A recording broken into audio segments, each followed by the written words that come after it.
Uy, lagi bang naghahang ang inyong cellphone kahit bagong charge pa? Baka hindi mo alam. Pero, ikaw mismo ang dahilan. So ito ngayon ang 3 dahilan kung bakit naghahang ang inyong cellphone.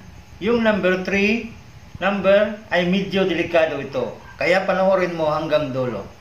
Kaya kung interesado kang malaman ay huwag kang mag-skip na panoorin mo ang buong detalye para alam mo kung paano mawala ang hang sa inyong cellphone. So now, welcome back sa inyong lahat na nakapanood sa aking video about sa 3 dahilan kung bakit naghahang ang inyong cellphone. At i-share ko sa inyo ang step-by-step process para mawala ang hang sa inyong cellphone. At bago tayo magsimula, ay mag-intro muna tayo.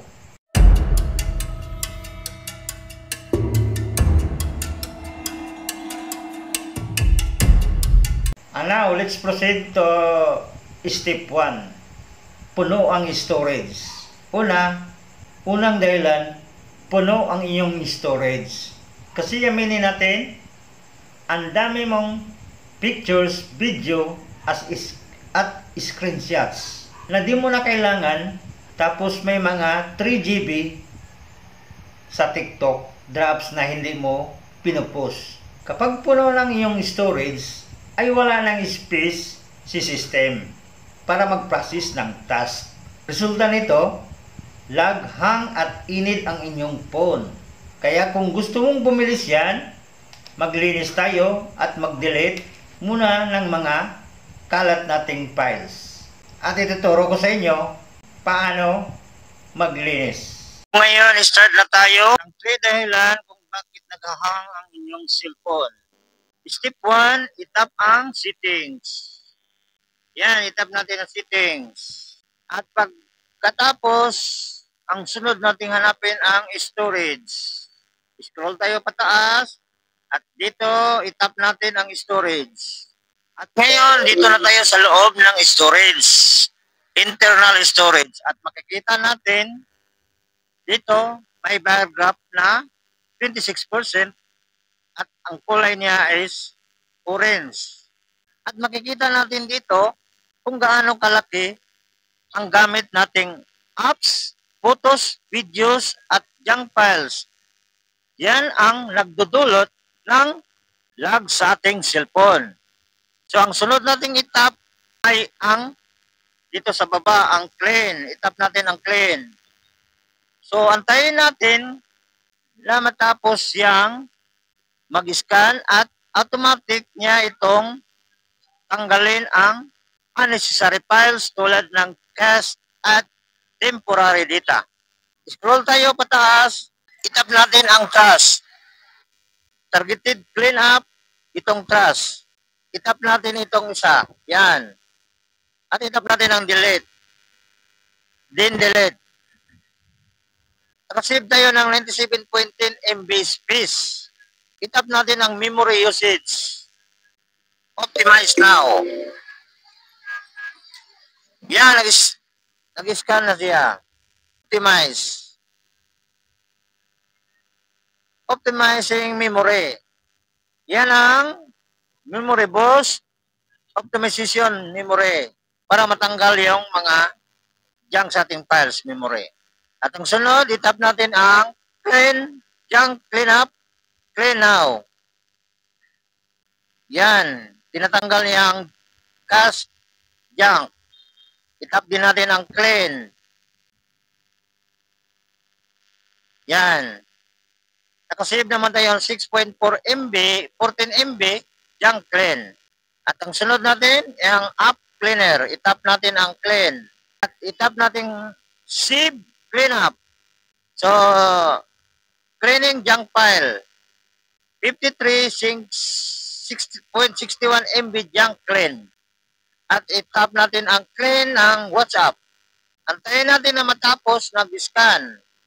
At ngayon, i-select natin image, audio, video, all files.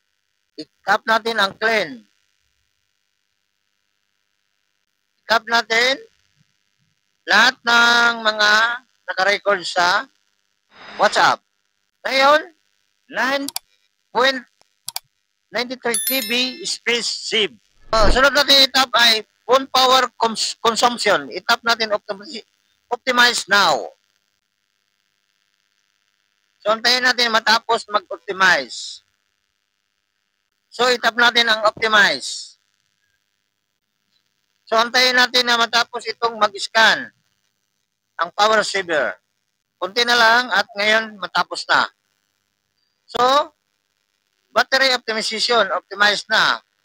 Ganun lang kadali kung paano maglinis ng mga junk files para mawala na yung hang sa ating cellphone. Now, proceed na tayo sa step number 2. Sobrang daming apps na naka-open. Pangalawa, sobrang daming apps na sabay-sabay naka-open. Like Messenger, TikTok, Facebook, Instagram, ML, sabay-sabay naka-open. Parang wala nang bukas. Kahit flagship phone, kung sobrang dami ng running apps, mauubos talaga ang RAM mo. So bago ka magreklamo na mabagal ang inyong phone, i-check mo muna, baka naman pwede tapos pa yung open sa Chrome mo. So pakita ko sa inyo kung paano mawala kung ano ang dahilan at para mawala ang hang sa ating cellphone. So proceed na tayo sa step number 2. Sobrang daming apps na naka-open. Yan ang isang dahilan kung bakit naghahang o bumagal ang phone mo.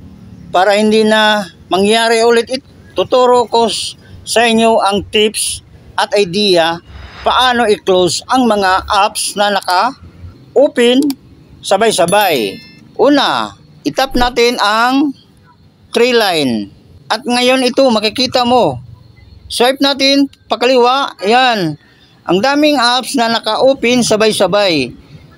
Kaya ito ang isang dahilan kung bakit naghahang o bumabagal ang inyong cellphone.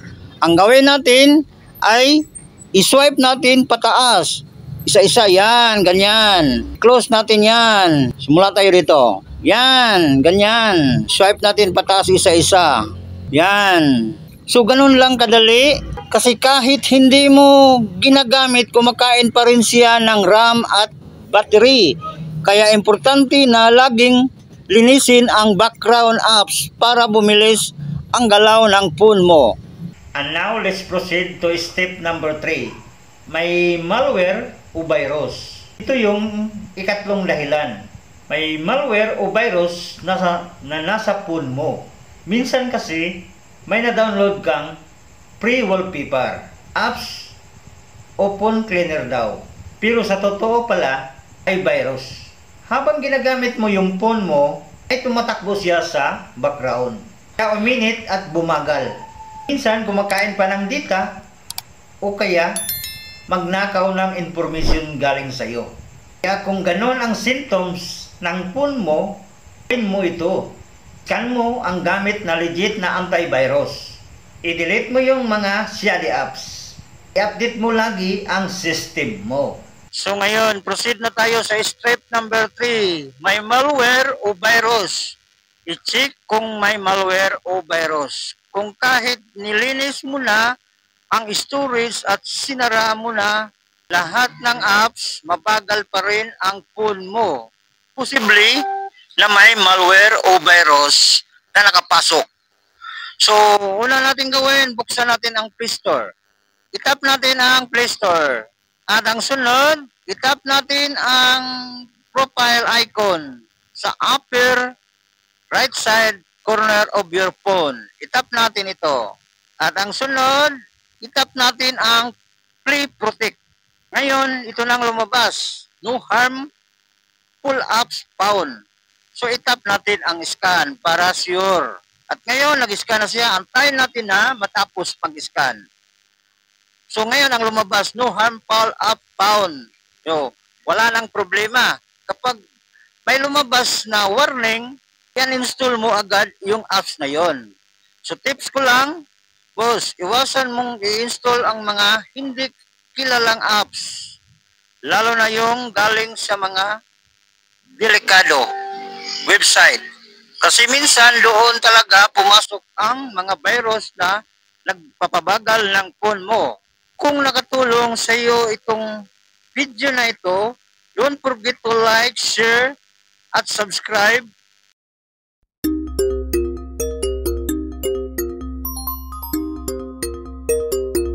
para sa mas marami pang quick tips na makatulong sa phone mo. Comments mo rin kung anong problema ng phone mo, baka yun ang next topic natin. Salamat sa panood ng mga katik ingats at happy cleaning sa mga phone nyo.